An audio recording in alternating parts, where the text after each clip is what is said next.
마주 보면 답이 없다. 위를 보면 풀린다. 라는 제목으로 하나님 말씀 증거하도록 하겠습니다. 종과 상전의 문제를 다루고 있습니다. 대립하면은 풀리지 않습니다. 답이 없습니다. 위의 것을 쳐다보면 풀리게 된다는 것입니다. 그래서 항상 우리가 문제가 생겼을 때 마주 보면은 옳은 거하고 틀린 거밖에 없잖아요. 선악과잖아요. 내가 옳다고 주장하면 너는 틀린 거고. 그러니까 선과 악. 그래가지고는 안 풀린다는 것입니다. 위를 보십시오. 위를 보면 우린 다 죄인이고 병자잖아요. 그래서 풀린다는 거예요. 그래서 십자가 아래, 은혜 아래 놓여야 된다. 그래서 한마디로 얘기해서 예수 앞에 나와야 됩니다. 그러면 구원이 필요한 죄인이잖아요. 그럼 또 동일하기 때문에 문제가 풀리고 위의 것을 찾으라. 3장 1절에 나오죠. 위의 것을 찾으라. 그 얘기를 지금 하고 있습니다. 위의 것을 찾는 거, 부모와 자식 간의 관계, 부부와의 관계, 또 종과 상장과의 관계 다 적용되는 거죠. 위의 것을 찾으라. 동일한 메시지라고 생각을 합니다. 종이라는 건 이제 노예, 둘로스거든요. 그러니까 그냥 뭐 이렇게 종업원 정도가 아니라 돈 주고 사고 파는 종이다, 노예다 그런 뜻입니다. 22절 종들아 모든 일에 육체의 상전들에게 순종하되. 어제도 여러 번 강조했지만 노예제도 폐지가 맞는 거 아닙니까? 이거는 악한 제도인데 왜 교회는 투쟁하지 않고 그냥 있는 그대로를 인정하면서 상전에게 순종하라 이렇게 말하느냐, 모순되지 않느냐 이렇게 얘기를 하는데 대립되면은 위치만 변동될 뿐입니다. 그래서 종이었던 사람이 주인 되고 주인 된 사람이 종 되고 그게 혁명이에요. 혁명은 위치만 바뀌는 거지 본질은 똑같다라는 것입니다. 근데 예수 앞에 나와야만 이게 입체적이 되잖아요. 둘 양자의 관계에서 입체적인 관계, 예수 밑에 있는 관계, 은혜 밑에 있는 관계가 된다는 것입니다. 예수 앞에 나오면 우리가 죄인이잖아요. 죄사함이 필요하고 은혜가 필요하고 구원이 필요한 죄인입니다. 그럴 때 비로소 하나가 될 수 있다는 것입니다. 갈라디아 3장 28절 유대인이나 헬라인 구분하죠. 예수 밑에 오면 다 죄인이잖아요. 종이나 자유인 예수 밑에 오면 다 죄인이잖아요. 남자나 여자 예수 밑에 오면 다 죄인이잖아요. 그리스도 안에서 하나가 된다. 그렇게 하나가 되는 것입니다. 그런 걸 뭐라 그러죠? 예수 앞에 나오는 것을 예배자, 위의 것을 찾는 것을 워시퍼. 그리고 서로 대립하는 거, 내 기득권, 내 이익, 내 원함 그런 것들을 소비자라 그러잖아요. 소비 왜 합니까? 나 원하는 대로 하는 거예요. 나 편하자고. 그러니까 소비자 마인드를 갖고는 문제가 해결이 안 된다는 거예요. 그리고 크리스찬들은 소비자가 아니라 예배자가 돼야 된다. 그걸 보여주고 있습니다. 이것에 대한 예증이 나오는데 골로새 교회가 있지 않습니까? 누구 집에서 예배를 드렸냐면은 부자가 있었는데 빌레몬 집에서 예배를 드렸습니다. 그래서 뒤에 보면 옥중서신 가운데 빌레몬서가 있죠. 다 아는 얘기입니다. 빌레몬의 집에는 노예가 있었는데 종이 있었는데 오네시모라는 종이 있었습니다. 근데 이분은 뭔지 잘 모르겠어요. 도망쳤어요. 도망친 노예 오네시모가 있었다는 것입니다. 근데 이게 우연인지 하나님의 섭리인지는 모르겠는데 바울을 만나게 됐어요. 그래서 바울을 만나서 이 도망친 노예 오네시모가 변하여 새 사람이 됐습니다. 그리고 바울에게도 굉장히 중요한 동역자가 됐던 것 같아요. 그랬더니 바울이 편지 한 장을 써줘가지고 주인에게 돌아가라 그럽니다. 그게 빌레몬서예요. 그래서 오네시모의 손에 편지를 들려서 보냈습니다. 여기서 우리가 위의 것을 찾고 예수 앞에 나오면 어떻게 종과 주인이 하나가 되는지를 보여주는 장면이 빌레몬서 1장 16절에 나와 있는데 이렇게 권면을 합니다. 이후로는 종과 같이 대하지 아니하고 누구를요? 빌레몬아 오네시모 도망친 노예지. 이후로는 종과 같이 대하지 아니하고 종 이상으로 좀 대해줬으면 좋겠다. 종 이상으로. 사랑받는 형제로 둘 자라. 그러면서 개인적인 권면을 하는데 내게 특별히 그러하거든. 내게 사랑받는 형제다. 육신과 주 안에서 상관된 너. 그러니까 육신적으로도 아마 빌레몬하고 되게 친했는가 봐요. 그죠? 무슨 뭐 관계가 있었는가 봐. 그리고 영적으로도 주 안에 있는 관계 아니냐. 그런 너에게 내가 권하는데 나도 지금 사랑받는 형제로 오네시모를 두는데 너야 뭐 그리스도 안에서 당연한 거 아니냐. 그러면서 노예 제도 근본이 무너지는 접근을 하고 있습니다. 이렇게 무너지는 거예요. 그래서 이걸 뭐 혁명을 통해서 투쟁을 통해서 변화되는 게 아니고 예수 앞에 나오면은 동일한 죄인이고 사랑받는 형제고, 근데 어떻게 종 노예가 계속 지속이 될 수 있겠습니까? 이래서 노예제도는 무너지게 되었다. 초대교회 때 보면은 이거 같은 어떤 상정과 종이 깨지게 된 케이스가 있는데, 헤르마스라는 부자가 있습니다. 그래서 헤르마스의 서신이라고 뭐 초대교회 문서도 있고 그러는데, 250명의 노예들이 있었는데 노예들에게 예수님을 증거하고 그 다음에 세례를 줬습니다. 그리고 선물로 해방을 시켜줬어요. 그 유명한 얘기예요. 주인이 변화가 되잖아요. 그러면서 종들에게 이제는 예수 안에, 예수 밑에 우리 다 죄인들이고 구원받은 형제들이다, 해방시켜줬다고요. 이 유명한 사건이 됐고, 그 다음에 여기 오네시모, 아까 얘기 나오죠. 오네시모가 나중에 순교합니다. 그래서 순교자, 초대교회 순교자 가운데 노예 출신이 굉장히 많아요. 원래 노예라는 건 뭡니까? 어떻게든 목숨 하나 부지하려고 그러고 뭐 그런 존재 아니에요? 인격도 없고 뭐 그런 거잖아요. 죽고 살기로 그냥 부딪히고. 그런데 그리스도를 위해서 종보다 더한 순교자의 길로 노예들이 엄청나게 많이 갔다는 것입니다. 그걸 바라보면서 자유인들, 주인들 부끄러워하고, 크리스찬들이요. 그리고 나도 저기를 가야지.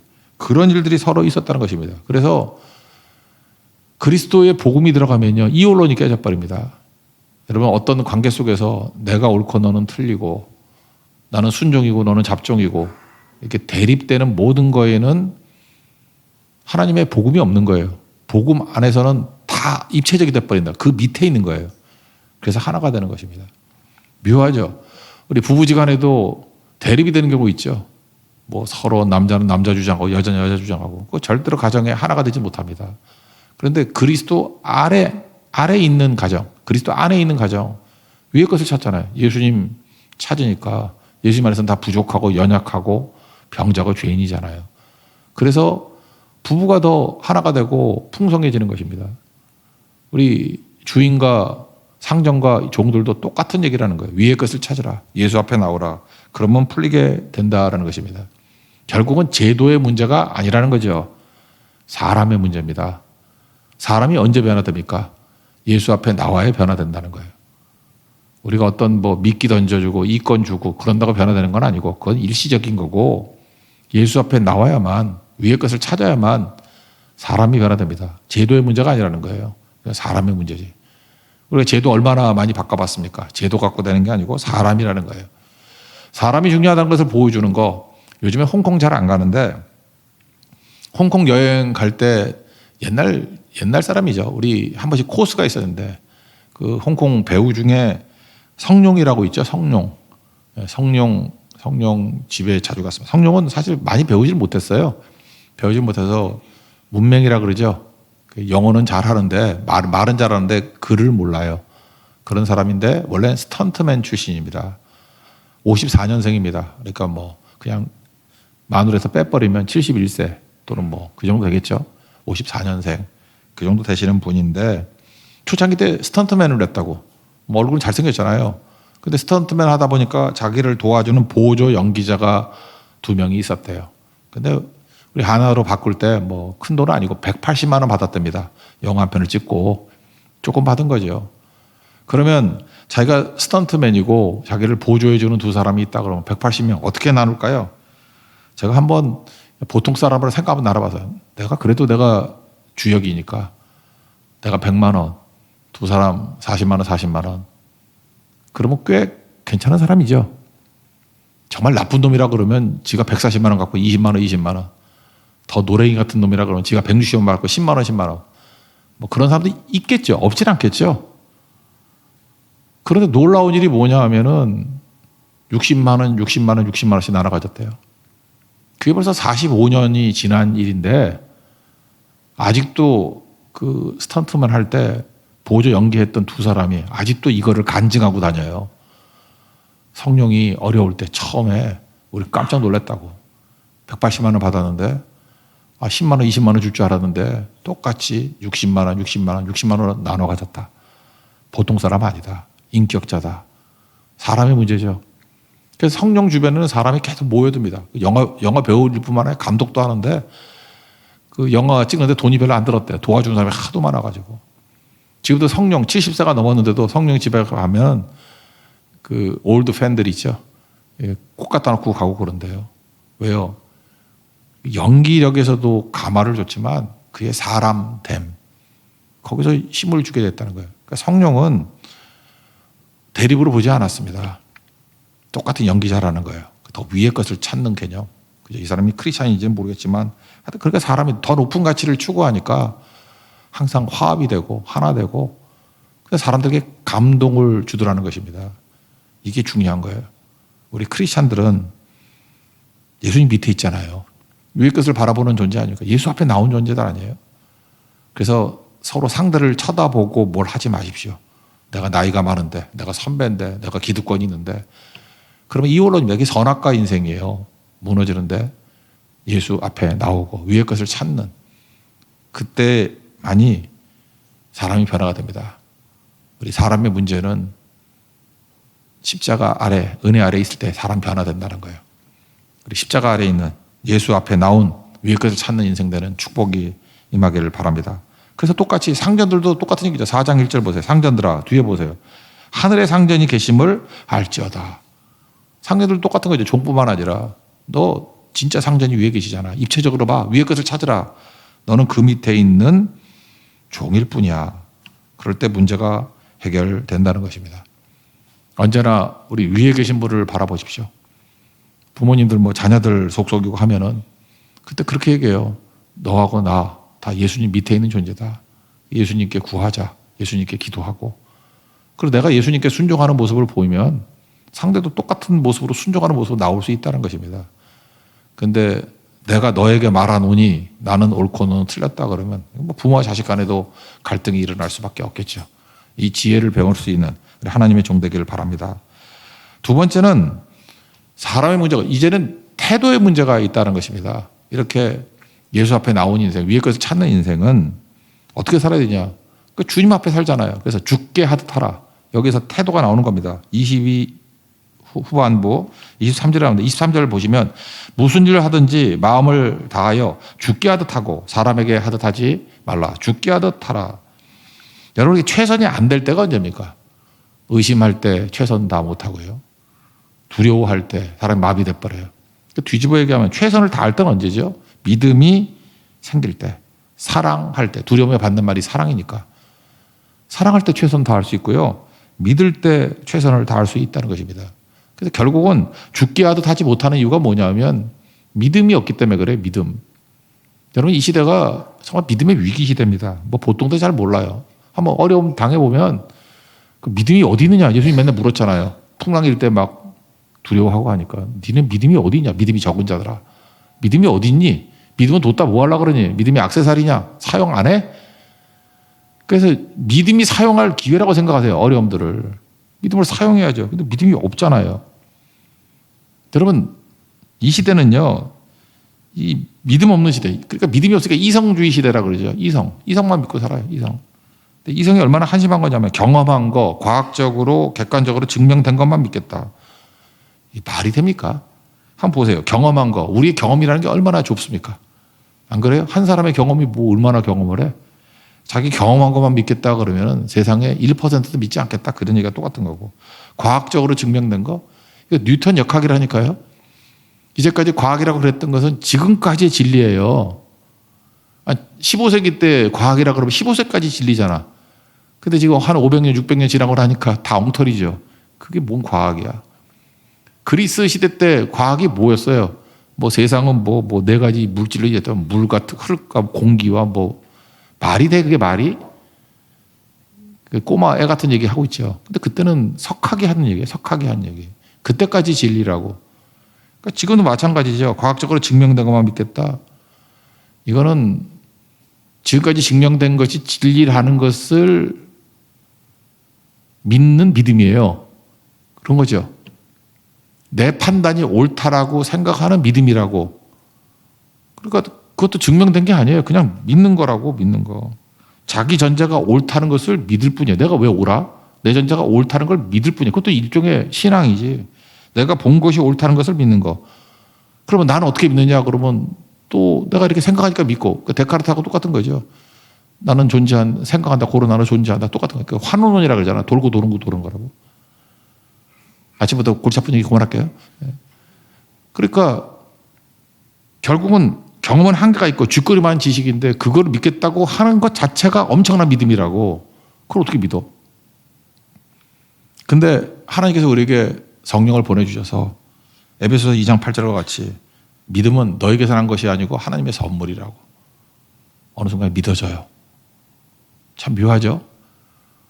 저도 지금 이해가 안 돼요. 저도 굉장히 따지는 사람이고 뭐 이렇게 생각 안 하고 추론 안 하는 사람이 아닌데 하나님이 믿어지고 하나님 말씀이 믿어져요. 이게 얼마나 감사한 줄 모르겠어요. 믿어져요. 눈물이 나고 믿어진다고. 근데 이게 선물이에요. 믿고자 해서 믿은 게 아니야. 이게 믿어지는 거야. 근데 거기서부터 시작되는 거거든요. 믿고 행동을 했더니 알게 됐어요. 이해하게 되고. 그러니까 인식이 그런 거예요. 믿음에서 이해가 되는 거라고. 이해하면 믿겠다. 그게 아닌 거거든요. 좀 유치한 얘기를 한번 한다 그러면 아버님 돌아가셨으니까 어머니가 저를 낳았대요. 아들이래. 제가 믿는 것 같아요? 안 믿는 것 같아요? 믿었어요. 근데 내가 뒷조사 한 번도 안 해봤거든. DNA 검사, 피 검사 뭐 이런 거 해본 적이 없어. 닮지도 않았어. 우리 어머니가 나 뭘 닮아. 근데 그냥 믿었어요. 그리고 의심도 안 하고 그냥 살아가. 그래서 인생을 사는 거예요. 풀려나가기 시작하고. 그것도 대단한 믿음이죠. 우리 세상에 모든 게 다 믿음 아닙니까? 오늘 여기 새벽에 여기 왜 나오셨어요? 새벽기도 한다고 믿었기 때문에 나온 거죠. 혹시 안 하면 어떡하려고? 어저께 속였으면 어떡하려고? 다 믿고 나오잖아요. 이렇게 믿고. 이런 행동하면 상당히 이렇게 해줄 거라고 믿는 거. 그게 선물이라고요. 그래서 누가 최선을 다할 수 있냐면 하나님께서 믿음을 선물로 주실 때 예수님이 나의 구주 되시고 부활하시고 살아계신 하나님이셔. 그게 믿어지고 의심되지 않아요. 그리고 그 분을 또 사랑해. 그러니까 눈물이 나지. 이것도 다 주님이 주신 거예요. 언제 사랑해요? 고통 가운데 주님이 함께 하심을 느끼면서 사랑하게 돼요. 믿게 되고. 이게 선물이라고. 그래서 우리는 인간관계를 맺으면서도 주님이 보이는 거야. 주님이. 그래서 죽게 하듯 하는 겁니다. 사람에게 하는 게 아니고. 그래서 믿음에서만 최선이 나오고 사랑에서 최선이 나온다는 것입니다. 눈가림 할 수 있죠. 눈가림을 하지 않습니다. 왜 그렇죠? 누가 보든 안 보든 간에 우리는 주님 앞에 서 있기 때문에 그런 거죠. 그래서 어떤 사람이 자꾸 눈가림을 하려고 그럴 때는 뭐냐면 믿음이 없는 거예요. 사랑이 없는 거고. 그럴 때 눈가림하지 마 그러면 또 다른 눈가림을 또 연구하겠지. 한이 없는 거 아니에요. 믿음의 문제입니다. 주님 앞에 서 있으면은 죽게 하듯 할 수 있다. 이걸 잊지 말아야 된다라는 것입니다. 24절 보니까 여기 보세요. 기업의 상을 주께 받을 줄 아나니 상을 누가 줘요? 육체 상전이 주는 게 아니라 주님이 주신답니다. 주를 섬기는 거라고. 그래서 항상 하나님 앞에 서 있는 거 그때만 진짜가 나올 수 있다라는 것입니다. 저는 그래요. 어느 순간이든 간에 모세오경 중에 한 군데는 교회에서 설교를 하고 있어야 된다고 생각을 해요. 그래서 자주 읽어야 되는데 여러분 창세기부터 신명기까지는 그냥 매번 읽으십시오. 읽고 또 읽고. 모세를 생각했어요. 모세가 참 멋진 장면이 뭐냐면 가나안 땅에 못 들어간다는 얘기를 듣잖아요. 뭐 기도했더니 넌 안 돼. 이제 그만해라. 그러면 약간 실망하지 않았을까요? 그러면 저 같으면 그래요. 가나안 땅에 못 들어간다고 태업하는 거야. 널브러져가지고. 나 상처받았어. 나 절망했어. 힘들어. 안 해. 그리고 지팡이 들고 뭐 뛸 생각하다가 지팡이 베고 자고. 그죠? 근데 모세는 그러지 않아요. 못 간다는데도 최선을 다하고 충성을 다해요. 참 이게 중요한 것 같아요. 내가 가나안 땅에 가던 못 가던 지금 내가 주와 동행하고 다음 세대를 위해서 준비하겠다. 그리고 설교도 더 잘해. 못 간다는 소리 듣고 한 설교가 신명기잖아요. 있는 진액을 다 쏟아부어 가면서 하나님 말씀을 받아 증거하잖아요. 이게 죽게 하듯 하는 거라고. 우리는 너한테 미래가 있어. 너한테 기회를 줄 거야. 너한테 상급이 있어. 그래야만 뛰는 건데. 우리가 무슨 뭐 금붕어 새끼예요? 미끼 던져야 뛰고. 우리는 미끼를 움직이는 존재가 아닙니다. 사명으로 움직이는 존재라는 거예요. 그 감동이 있다는 거예요. 이게 하나님 백성이라는 것입니다. 이 감동 우리가 생각나는 게 이번 성경 공부할 때 므낫세, 남쪽 유다의 14대 왕 므낫세, 13대가 히스기야잖아요. 므낫세는 아버지가 히스기야 아들이잖아요. 기대를 안고 태어났죠. 엄마는 헵시바. 뜻이 뭐예요? 그 기쁨을 주는 여자, 그런 뜻이에요. 그 여자 이름 중에 제일 좋은 게 헵시바야. 기쁨을 주는 여자. 근데 탁재훈 매니저가 헵시바야. 남자인데 그 부모님이 이름을 잘못 지었어. 그래서 탁재훈이 그러더라고. 자기 매니저가 시바 새끼라고. 그래서 난 뭔 소리가 했더니 헵시바가 기쁨을 주는 여자라는 뜻인데 그 여자에게 기쁨이 있다, 그런 뜻이에요. 헵시바. 근데 부모님이 너무 좋아서 지었는데 내가 볼 때 그 매니저 남자던데 남자한테 헵시바라고 지어주면 어떡해. 남자한테 금순아라고 이름 짓는 거 똑같은 거지, 그죠? 하여튼 그랬다고요. 그러니까 엄마도 좋아요. 엄마도 믿음의 엄마, 아버지도 히스기야. 거기다가 12살에 왕이 됐다 그러니까 히스기야가 죽을 병에 걸렸는데 기도해서 15년 더 살잖아요. 죽었어요. 근데 12살이야. 그러면 3년 있다가 낳은 아들이죠. 기도 응답의 아들이잖아요. 은혜의 아들이잖아요. 하나님 앞에 기도했을 때 응답으로. 얼마나 기대가 큽니까? 근데 왜 최악의 왕이 됐죠? 55년 동안 악이란 악은 다 저지르고. 이유가 뭘까요? 저는 아버지의 유산이라고 생각해요. 아모스에서 나오지만 선지자에게 미리 알려주지 않고 하나님께서 일 안 하신다 그러죠. 모세에게 내가 이스라엘 백성들 다 멸절시켜 버릴 거야. 왜 그랬죠? 기도하라고. 그래서 목숨 걸고 기도하잖아. 하나님, 출애굽기 32장 32절에 그들의 죄를 사하여 주옵소서. 그렇지 않으면 기록하신 책에서 생명책에서 내 이름을 지워 주시옵소서. 간절히 기도하잖아요. 그랬더니 하나님께서 뜻을 돌이키사. 그게 하나님 목적이에요. 뭐 기도하면 하나님이 뜻을 뭐 이랬다 저랬다 하는 게 아니라 우리에게 힌트를 주는 거라고. 너 그러다가 망한다, 죽는다. 그 우리에게 말한 이유가 뭐예요? 그거 붙들고 기도하라고. 그래서 우리에게 주님께서 알려주시는 모든 정보는 기도하라는 거예요. 기도. 그래서 뒤바꾸라는 거예요. 그게 하나님의 본심이라고. 살리는 거. 모세는 그런 게 있죠. 히스기야에게도 얘기를 했어요. 야, 너 이렇게 살면은 너 뭐 이렇게 그 바벨론 사신으로 온 거 다 자랑질하고 그러면은 그 다 보물 다 바벨론으로 가게 되고 네 후손들이 환관이 돼서 끌려간다. 그럼 뭘 해야 돼요? 알려주신 목적이 뭐예요? 그럼 히스기야가 옷을 찢으면서 회개하고 주님 그건 안 됩니다. 좋습니다. 그래 이게 물질이야 가져가라고 그럽시다. 뭐 보물이야 뭐 있으나 없으나 그만인데 우리 자손들은 안 됩니다. 그건 안 됩니다. 그러면 아마 다른 방식으로 하나님께서 이스라엘을 훈련하실 수도 있어요.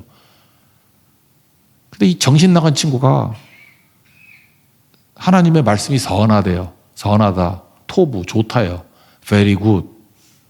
정신 나간 놈 아니에요? 내가 사는 날에 태평과 진실이 있으면 어찌 선하지 않으려. 아, 나 죽고 난 다음에 뭔 일이 벌어지든 뭔 상관이야. 이런 뜻이라고요. 이게 제정신입니까?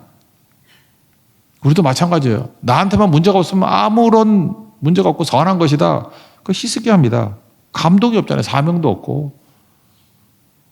모세를 보세요. 너 가나안 못 들어간다. 들어가지도 못할 땅을 놓고 지금 기도하고 훈련시키고 후손들이 갈 때 어떻게 해야 되는지를 설교하고 기도하고 부르짖잖아요. 모세하고 히스기야는 비교가 안 돼요.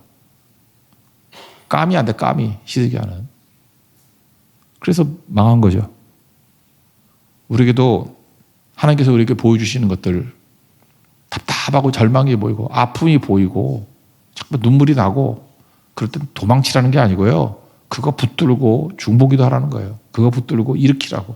어떤 사람은 약한 게 많이 보이는 사람이 있어요. 그게 보이는 게 사명입니다. 보인 걸 놓고 부르짖고 외쳐서 일으킬 수 있는 우리 하나님의 거룩한 종 되길 바랍니다. 그게 바로 죽게 하듯 하라는 거예요. 우리 그냥 종놈들 아닙니다.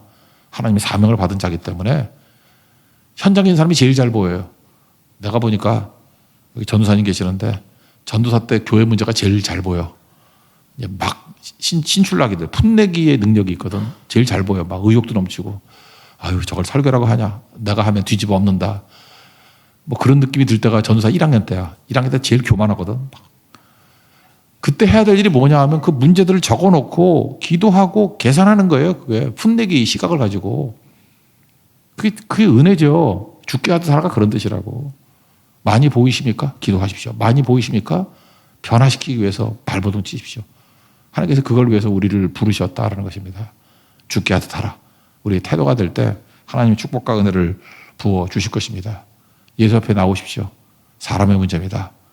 십자가 아래 은혜 안에 놓이면 회복의 능력이 나타나게 되고 그 다음에 은혜 안에 있는 백성은 죽게 하듯 하는 겁니다.